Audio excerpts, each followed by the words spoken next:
بسم الله الرحمن الرحیم. به لکچر 11 مضمون ویژوال پروگرامینگ تان خوش آمدید. امروز به ادامه همون فارمی که ساخته بودیم و یک تایپ خورد پراجکتی که شروع کرده بودیم، دیروز یعنی در روز گذشته در لکچر 10 و لکچر 9 ما کوشش کرده بودیم که از یک فارم یک ریکارد اینسرت کنیم. یک بخشش مانده بود که او ایمیج اینسرشن بود. امروز درباره ازی گپ میزنیم و همچنان ریکارد فیچ میکنیم. So let's dig into it. میایم قسمی که ما هنه قسم یک فارم داشتیم و ایرا وصل کرده بودیم با دیتابیس خود. اینجا ما یک تیبل داشتیم با نام تیبل رجیستریشن. اگر ما ریکارد را زیر سلکت کنم، این دیتا را از این فارم ما دیروز روان کرده بودیم از طریق فارم. درست است. فرضاً اگر ما رن کنم و یک ریکارد اینسرت کنیم، ببینیم چی کارایی دیروز کرده بودیم و چی کار امروز باید بکنیم. در اد تیچرز فارم اگر بیایم، از اینجا ما یک ریکارد اینسرت کرده میتونستیم. فرضاً اگر ما نوشته میکنم اسلم خان some phone number, some email address aslam@yahoo.com با می ترتیب date of birth, maybe something like this, and male, salary around 15,000, departments فرضاً CSNEC. in remarks فرضاً نوشته میکنم که good man. حالا اگر بالای insert بटन کلیک میکنم، این ریکارد ما insert میشه. اگر بیاییم در دیتابیس تیبل ریفرش بکنیم، ببینیم همین ریکارد هم میاله insert کردیم.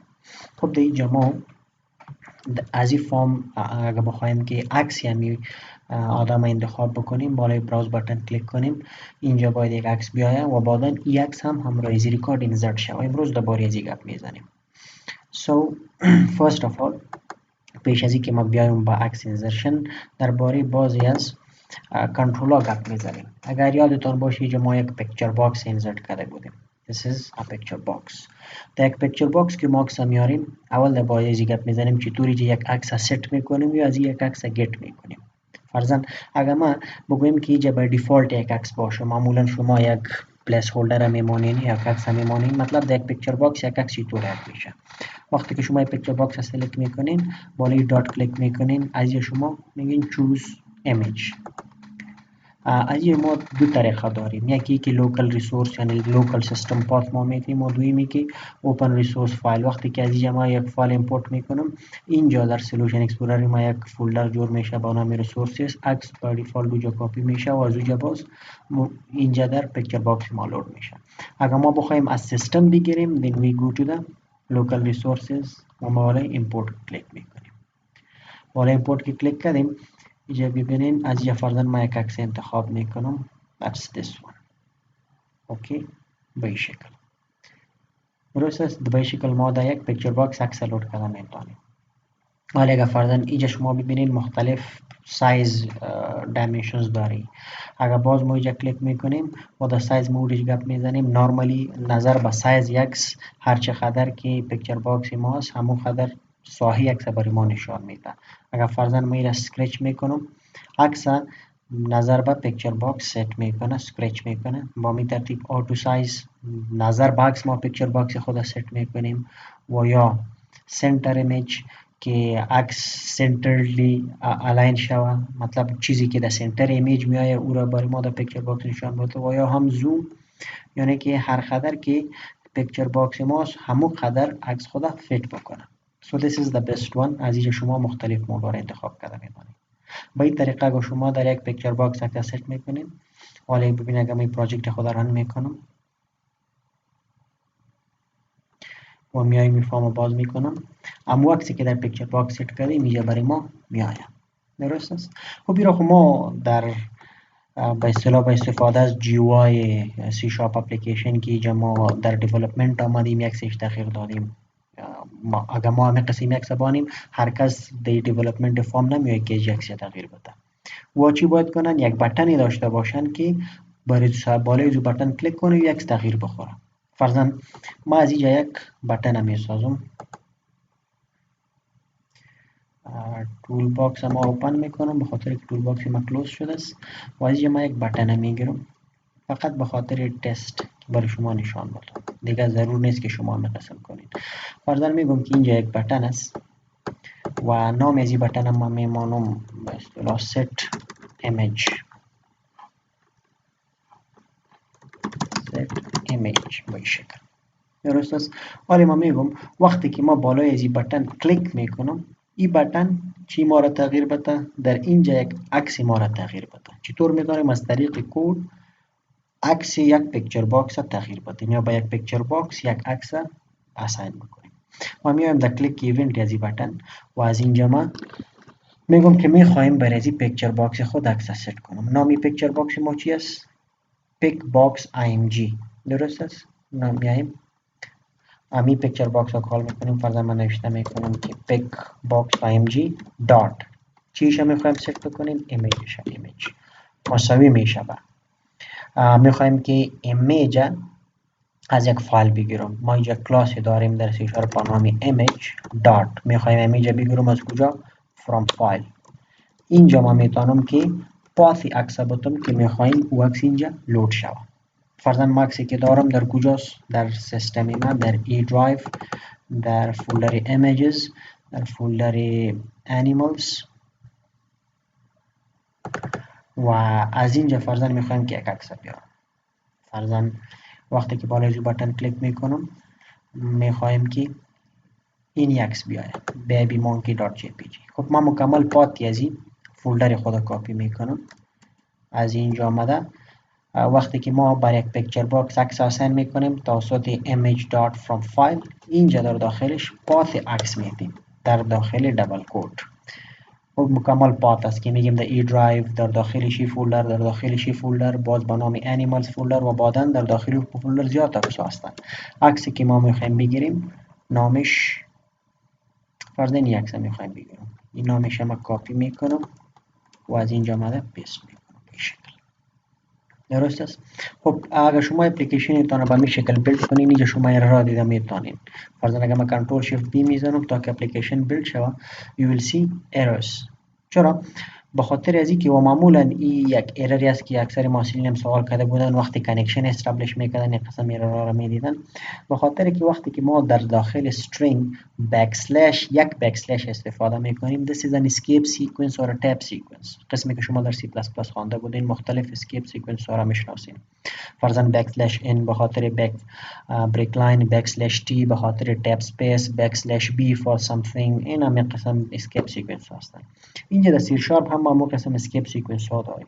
ولی وقتی که یک سلش ما در یک string استفاده میکنیم این فکر میکنه کدام اسکیپ سیکونس است. فور اگزامپل بکسلش v و باز وقتی که بیلد میکنه اپلیکیشن میگه بکسلش و اسکیپ سیکونس نمیشناسیم. اینجا ببینید اگر بکسلش i میایه این اسکیپ سیکونس نمیشناسم. اگر اینجا ببینید بکسلش a میایه این اسکیپ سیکونس شناخته میشه. نمیفهم برای آلارم است یا برای چی است. بکسلش b هم شناخته میشه.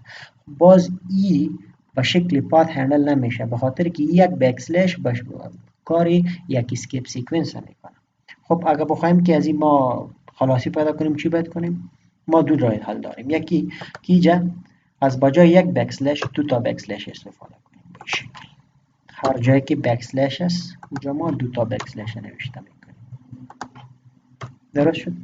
حالا بیلد کنین اپلیکیشن نو پرابلم. اپلیکیشن بیلد شد. درست است.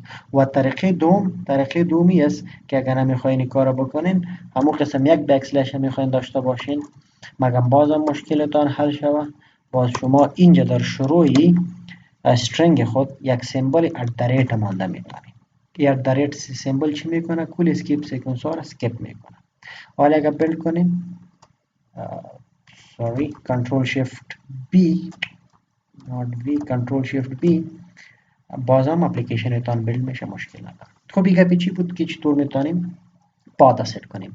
اصلا اگر قسمی که پیشتر گفتم اگر بخوایم که برای پیکچر باکس ما یک ایمیج ست کنم در زیر بٹن بالای بٹن که ما کلیک میکنیم کدی که نوشته کردیم چی است picture box.image برای پیکچر باکس img که نام پیکچر باکس است ایمیجش هم میخوایم ست کنم ایمیج پراپرتی است توسط این کلمه میتونیم که image.fromFile متد است و در پارامترش ما چی روان میکنیم یک پاث عکس روان میکنیم. حالا ببینید ما کی استارت میکنم و میایم این فارم رو باز میکنم با دیفالت یک عکس انتخاب کردیم، شما این خالی هم مانده میتونستین قسمی که پیشتر خالی مانده. وقتی که بالای سیت ایمیج ما کلیک میکنم همون عکسی که برش گفتیم همون عکس میآید. مگم درست است خب یک عکس سیت کردن بود.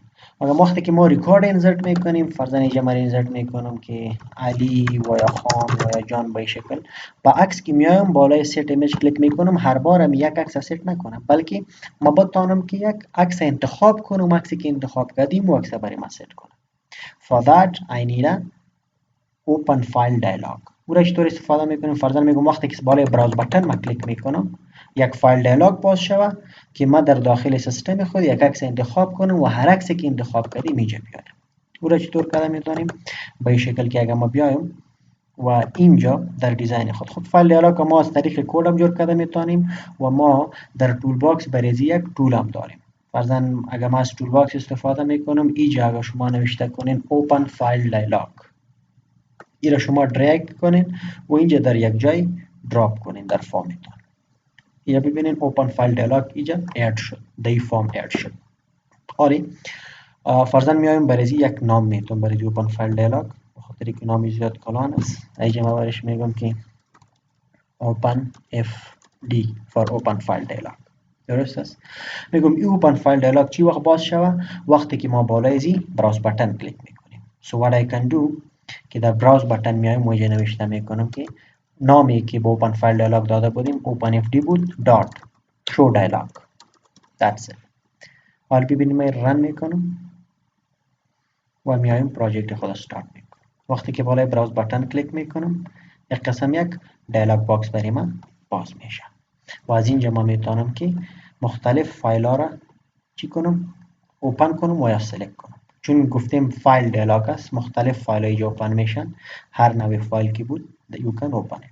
اگر میخواین که یک فیلتر اپلای کنین که تا که تنها عکس ها اوپن شون، یا فرضاً میخواین که تایتل و چیزایش تغییر بدین، کاستماایز کنین این فایل دیالوگ تانه، what you can do چی کده میتونین که از اینجا شما میایین پیش از اینکه شو دیالوگ بکنین، اینجا ما میتونیم که را سیت کنیم. فرضاً open file dialog dot title is equal to یک تایتل برای اوپن فایل دیالوگ میتونم فرضاً من نوشته میکنم که choose an image, save and start the project. add teachers، وقتی که بالای براوز بتن کلیک میکنیم این فایل دیالوگ باز میشه و تایتلش ببینین همون تایتلی که ما دادیم choose an image.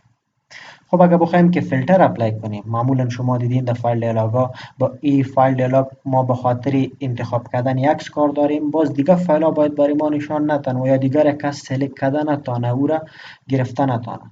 ما با چی میکنیم؟ یک فیلتر ایجاد میکنیم.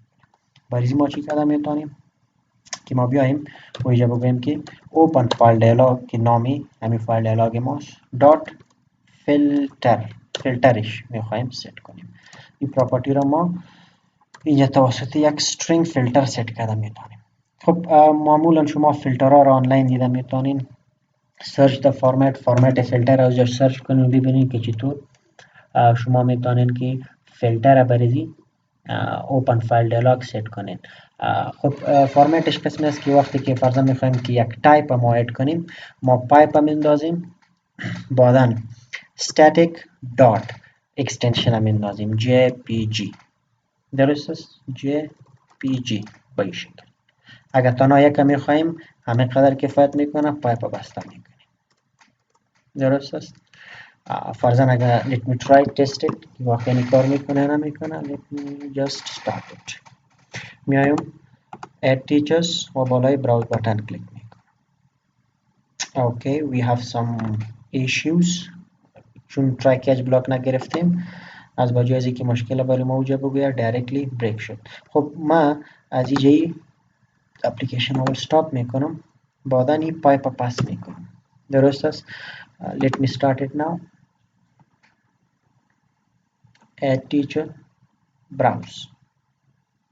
خب اینجا ببینید اوپن فایل دیالوگ باز شد و فرمت اینجا دیده میتونین. فرمتی که ما انتخاب کردیم برش فیلتری که اپلای کردیم که تنها جی پی جی عکس باشه. حالا ببینید در مو فولدر هستم، در فولدر هیچ کدام فایل دیگه را برای ما نشان نمیده تا که عکس نباشه. یعنی اگر ما میایم در ای درایو در داخلی فولدر، از این جگه ما میایم فرضاً داخل از این میایم اینجا زیاد فایل هستن، ویدیو هستن، مگم نشان نمیده به خاطر که فیلتری که ما اپلای کردیم تنها برای عکس است.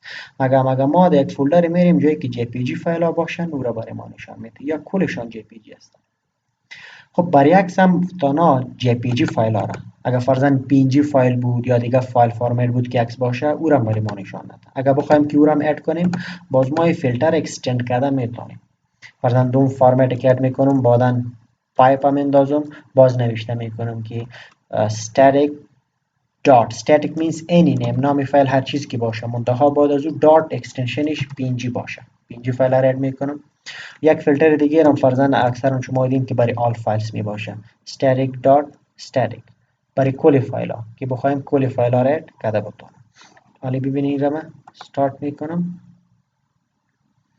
و از اینجا add teachers browse اینجا ببینید سه تا را خب تو آمدن لاست ایشون آمده if I want that باز ما اینجا شاید اشتباه کردیم داخلش هم یک پایپ میندازیم به این شکل now started و add teacher browse. Okay, we have a problem here. What is the problem? Let me just close it, stop the application. خب یک فرمت شد static.jpg باز دوم شد static باز اینجا یک پایپ دیگه را اضافه میکنیم and now let me run it teacher add teacher browse. خب اینجا ببینیم jpg فایل ها png فایل ها و یا کل فایل ها درست است از اینجا ما انتخاب کردن میتونیم. خب منتها این فرمت یا فیلتر شما از اینترنت دیده میتونید در گوگل سرچ بکنین که فایل فیلتر فارمتس فور سی شارپ اکثرشان برای مختلف فایل ها شما اینجا پیدا کرده میکنید. منتها به این شکل که اگر شما نام فایل دیالوگ رو بگوین دات فیلتر پراپرتی را اساین کنین شما میتونین که فایل دیالوگتان کستومایز کنین که بگوین کدام تایپ فایل ها را برایتان اوپن کنه و کدام تایپ فایل ها را برایتان اوپن نکنه. درست است؟ خب تا اینجا ما چی کارایی کردیم که فایل دیالوگ در زیر اوپن فایل دیالوگ در زیر براوز بٹن کال کردیم تایتل و فرمتش ست کردیم. فرضاً اگر از اینجا ما میایم یک عکس انتخاب میکنم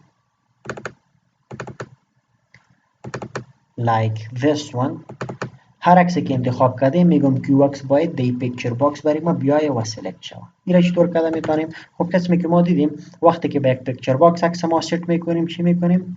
به این شکل که image نام پیکچر باکس دات image و توسط image دات from file ما را ست کرده میتونیم.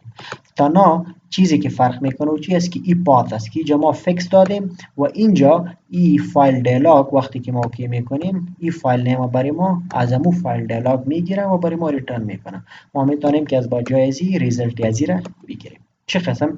فرضاً ما نوشته میکنم که اگر if فایل دیالوگ دات شو وقتی که ما این فایل دیالوگ رو باز کنیم و شو شوه و وقتی که یک عکس انتخاب شو بٹن اوکی را یک نفر بزنه if file dialog dot show is equal to dialog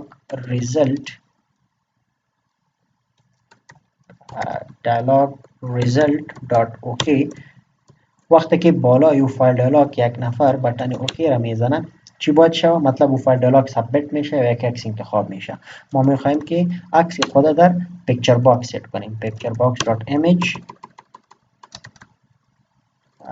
dot image property مساوی میشه با image dot from file. درست است؟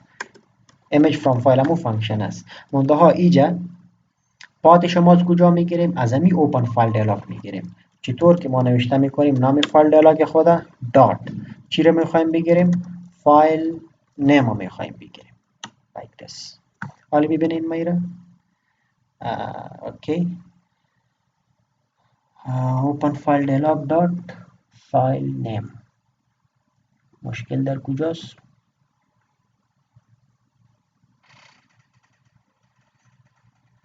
okay this is not s file name yes. حالا اگر من را start میکنم و میایم add teachers براوز، از اینجا فرضاً یک عکس انتخاب میکنم like this one و اوپن میکنم. هم عکسی که انتخاب کردیم در این پیکچر باکس ما میاد. ببینید فرضاً براوز یک عکس دیگر انتخاب میکنم در پیکچر براوز ما میاد. درست است. این طریقه چی بود که چطور میتونیم در یک پیکچر باکس عکس بیاریم یا منولی. ببینین حالا مگه ما سر بटन کلیک میکنم همو عکس میاره به خاطر که اونجا فیکس مای پاد دادیم و در براوز فایل دیالوگ برای ما باز میشه. هر عکسی که ما انتخاب میکنیم فرضاً یک عکس انتخاب میکنیم و اوکی میزنیم از این فایل دیالوگ آدرس عکس میگیره و در پیکچر باکس برای ما ست میکنه. That's it. ولی کاری که میخوایم بکنیم چی است که وقتی که برای اینسرت بटन ما کلیک میکنم این دیگه ریکارد ما اینسرت میشه. میگم که با ریکارد یک عکس هم اینسرت شود در دیتابیس. وقتی که بخوایم یک عکس در دیتابیس انتر کنیم خب ما دو طریقه داریم. طریقه اول که ما یک عکس به باینری کنورت کنیم و باینری دیتای شما در دیتابیس خود ذخیره کنیم و طریقه دوم که عکس ما در یک فولدر کپی بکنیم و نام یا آدرس یک عکس ما در دیتابیس ذخیره کنیم. درست است که طریقه دوم زیاد افیشنت است. دیتابیس ما زیاد گرنگ نمیشه، زیاد باینری دیتا دو ذخیره نمیشه. من اینجا امروز در دویش براتون میکنم. فرضاً ما میایم اینجا در دیتابیس خود اگر ما در دیزاین دیتابیس بریم ما یک فیلد داریم با نام img و تایپ از را image set کردیم. تایپش که ما image set کنیم it will only take the binary data byte data in the binary data in the byte format. درست است. ما برای binary data ران کرده میتونیم. برای تا ما کدام ریکارد برای ایمیج ران نکردیم کلش نل مانده. بعد از این میخوایم این کار بکنیم. از اینجا ما میایم در داخل insert button وقت جایی که کل ریکارد ما insert میکنیم اینجا شما ببینید این کار دیروز ما کردیم که کل دیتا را از فارم کلیک کردیم و با استفاده از کوئری ریکارد اینسرت کردیم. حالا یک چیز دیگه را میخوایم اضافه کنیم و چی است که ما میخوایم که این عکس که در فارم انتخاب میشه در این پیکچر باکس او عکس ما بگیریم با باینری کنورت کنیم و بعدا همو عکس ما اینسرت کنیم. خب این کار ما چطور کرده میتونیم؟ ما میایم در همین اینسرت بटन و اینجا ما چون گفتم که باینری فرمت باینری دیتا در شکل یک بایت فرمت ریترن میشه ما او را در یک بایت اره ذخیره میکنیم. یعنی که ما اینجا یک بایت تایپ اره میگیرم به شکل و برایش یک نام میتونم قسمی که استرینگ تایپ است یا قسم یک بایت تایپ اره است. فرضاً ما برایش نوشته میکنم که پیک باینری یا پیک بایت هر نامی که برایش میدیم فرضاً تی پیک باینری با یک قسم. درست است. حالی این عکس ما از کجا میگیریم؟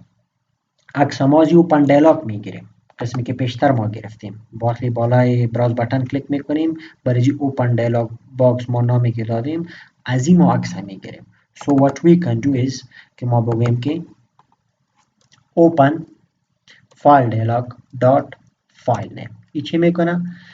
عکس برای ما ریترن میکنه. حالی این عکس که است تنها پات عکس برای ما ریترن میکنه. ما چی میخوایم؟ ما میخوایم که همون عکسی که انتخاب شده او به باینری کنورت شود، او عکس فایل رید شود و به باینری کنورت شود تا که باینری دیتایش ما در این وریبل ذخیره کرده بتانیم. سو به خاطر از ما چی کرده میتونیم؟ ما باید input output namespace را کال کنیم. یعنی که ما نوشته کرده میتونیم که system.io.file. میخوایم که یک فایل رید کنیم. So I'll just take read all bytes and then در داخلی فانکشن ما فایل خود که میتیم او رید میشه و با باینری کنورت میشه. حالی ما میتونیم بگیم که فایل از کجا بگیریم؟ از open file dialog dot file name. That's how it is. File name not names. درست است به این شکل. حالی این چی میکنه؟ system.io namespace است که دو به نام files class است. دو یک متد است به نام read all bytes. آدرس پات یا آدرس عکس که ما برای متد میتیم او فایل رید میکنه و با باینری کنورت میکنه و ریزلت شما دی وریبل ذخیره کردیم. اور این باینری دیتا را ما در دیتابیس ران کرده میتونیم چون اینجا در دیتابیس تایپش هم چی گرفتیم برای باینری دیتا یا ایمیج تایپ گرفتیم. سو فقط در دیتابیس که ما اینسرت میکنیم اینجا میایم در اینسرت کوئری خود یک کالم دیگه اضافه میکنیم. به نام img. نام کالم ما img بود و در بخش ویلیوش هم اضافه میکنیم اینجا که فرضاً من کاما سینگل کالن دبل کالن پلاس پلاس در کدام وریبل ذخیره کرده بودیم؟ با نامی tpick binary. So I'll pass that variable Joshua here tpick binary. Let me just run the project and add teacher. فرضاً एक record is insert میکنیم, that is Wali Khan and phone number, some email wali@yahoo.com, some date of birth,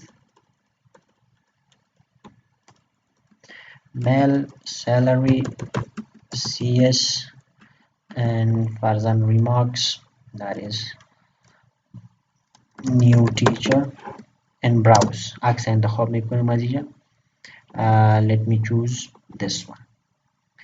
وقتی که بالا insert ما کلیک میکنیم record inserted. Let's see in the database چطور ریکارد ما آمده. Let me refresh. اوکی, تنها عکس اینجا انتخاب کردیم از خاطر کویر رن نشد. کلی کویر رو باید انتخاب کنیم like this. اینجا ببینین ولی خان ریکاردش انزرت شده است. در بخش ایمیج چی آمده؟ بایت دیتا آمده. امو عکس به باینری کنورت شده و بایت دیتا چی ذخیره شده. اگر شما بیاین و edit top to 200 روز بکنین, از اینجا شما ببینین ریکارد که انزرت کردیم ولی خان در ایمیج چی آمده؟ باینری دیتا آمده. یعنی که اینجا برای ما شو نمیشه because that's the binary data.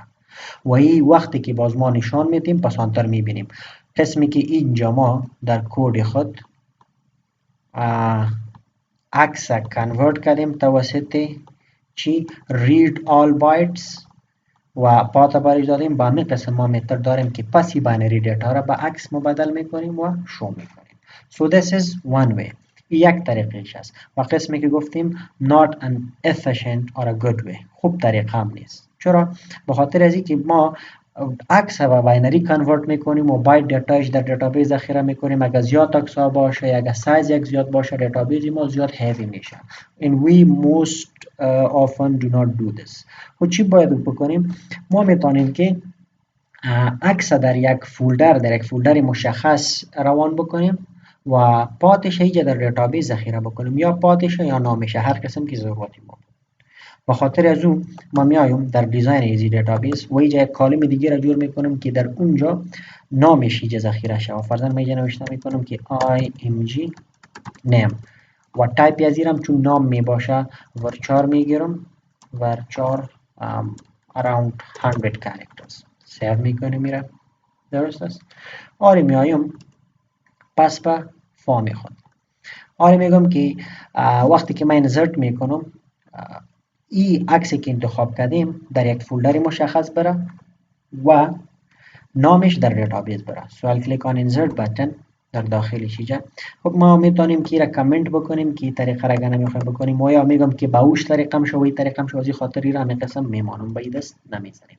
فرست اف آل چی میخوایم بکنیم؟ وقتی که از این فرم دیگه دیتا را کلیک میکنیم, کار اولی که میخوایم بکنیم این است که ما یک صدر یک فولدر روان بکنیم. خب بازم ما به نیم اسپیس اینپوت آوتپوت نیاز داریم که این کار برای ما میکنه. همون قسم که پیشتر کردیم فرضاً من نوشته میکنم که system.io. اگر شما بار system.io نوشته نمیکنین you can use it here. شما اینجا میتونین بکنین که using system.io و اینجا باز نیاز برای نیست که شما این نوشته میکنین, فقط فایل کال میکنین دن او شناسایی میشه. بعد اینجا نوشته میکنین که فایلز. درست است, به خاطر که فایلز در داخل همون system.io است. خب فایلز دات کاپی میخوایم که کاپی بکنیم یک فایل از یک جای به دیگه جای. اگر این میتد ما کال میکنم ببین از ما دو پارامیتر میخواد. فرست در string source فایل برش میگیم, بعدن destination فایل نیم برش میگیم, یعنی که از کجا عکس به کجا کاپی کنیم. در اول ما سورس برش میگیم. عکس ما از کجا میگیریم؟ عکس که ما میگیریم از فایل دیالوگ میگیریم. So the first parameter is نام فایل دیالوگ ما open فایل دیالوگ ما کی بود openfd بود dot file name. این عکس ماست که میخوایم کاپی کنیم. کاما در بخش دوم با کجا کاپی میخوایم کنیم. اینجا ما میتونیم که در double quotes در بین string یک پات برش بتم.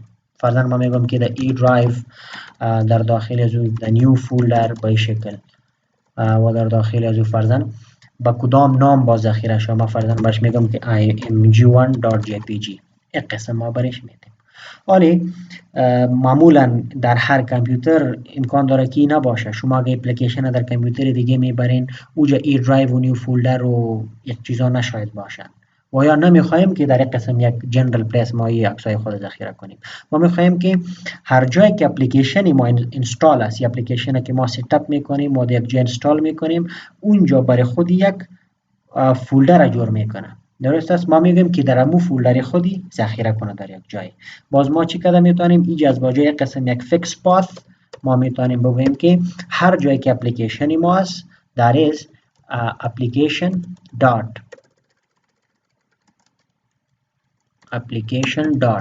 startup path یعنی که در هر جایی که اپلیکیشنی ما اینستال باشه. اگر اینستال نباشه عالی در جایی که است او در کجاست. اگر فرضاً از اینجا ما میایم در ای درایو در ویژوال استودیو 2013 جایی که ویژوال استودیو ما اینستال است در داخل پراجکتس اینجا ما پراجکتی که داریم آنلاین کلاس پراجکت دی پی در داخل همین فولدر ما یک فولدر داریم با نام بن در داخل دیباگ. This is called application startup path. این application startup path ماست. درست است. مطلب ما کی را نوشته کردیم application.startup path یعنی که اینجا در داخل اینجا میخوایم ذخیره کنیم. در داخل فولدر اگر میخوام بیارمش باز بعد از اینکه تا اینجا آمد ما در داخل فولدر میارمش then I'll write double slash means که در داخل همین دیباگ فولدر ما بیایم. خب در داخل فولدر با کدام نام ذخیره میکنیم؟ then we can say for example image1.jpg یا image2.jpg. اگر ما همه قسم میمانم image1.jpg با کلش هم یک نام میده. So what I can do ما چی کده میتونم که ما بگویم که نه ما یک قسم نمیمانم. در داخل فولدر که آمدیم هر نامی که در ریکارد از یادم من نوشته میکنم نمی هم یادم که باشه علی احمد اسلم هر چیز که باشه با همین نامی فایل ذخیره شود. So بعد از اینکه در داخل فولدر آمدیم what I can do is که من نوشته میکنم این نام ما اینجا گرفتیم txt_name.txt دی فولدر وریبل انداختیم. ما میگم که با همین نام ذخیره شود tname هر نامی که نام یادم است. بعدا اکستنشنش کانکتینیت میکنیم .jpg. درست است. ما میتونیم که از او فایل دیالوگ اکستنشن هم بگیریم مگر مختصر میخوایم نوشته کنم. So that is the short way. درست است. یعنی که فایل ما از دیالوگ باکس انتخاب کردیم و در داخل استارتاپ اپلیکیشن خود در اینجا ما کپی کردیم. با کدام نام؟ با هر نامی که ما در تکست فیلد نام آدم نوشته میکنیم ریکارد استاد نوشته میکنیم همون نام این فایل هم میگیره. بعد از اینکه کار کردیم حالا چی میخوایم کنیم؟ حالا میخوایم که در دیتابیس هم ما یک انتری را بکنیم. فرضاً در دیتابیس ما میتونیم که مکمل پات هم روان بکنیم. درست است. و یا ما میگم که پات معمولا سیم است که اپلیکیشن استارتاپ پات است. تنها نام فایل که روان بکنم کفایت میکنه. So in the database what I can do اینجا یک کالم اضافه میکنم. نام کالم ما چی بود؟ کالمی که نو اضافه کردیم. Let me close this. Close and reopen it. img name. So میخوایم که در img name کالم ولیو روان کنم و ولیوی که میخوایم روان کنم چی است؟ نام یکس ما چی ماندیم؟ نام یکس که ما ماندیم خب ما ایره کانکتینیت میکن. نام یکس که ماندیم نامی خود همی آدم یا نامی ریکارد نام استاد which is tname. اکستنشنش که ماندیم بعداً بوی کانکتینیت میکنیم .jpg. That's it. ببینیم ما این اپلیکیشن رن میکنم و از اینجا میایم add teacher.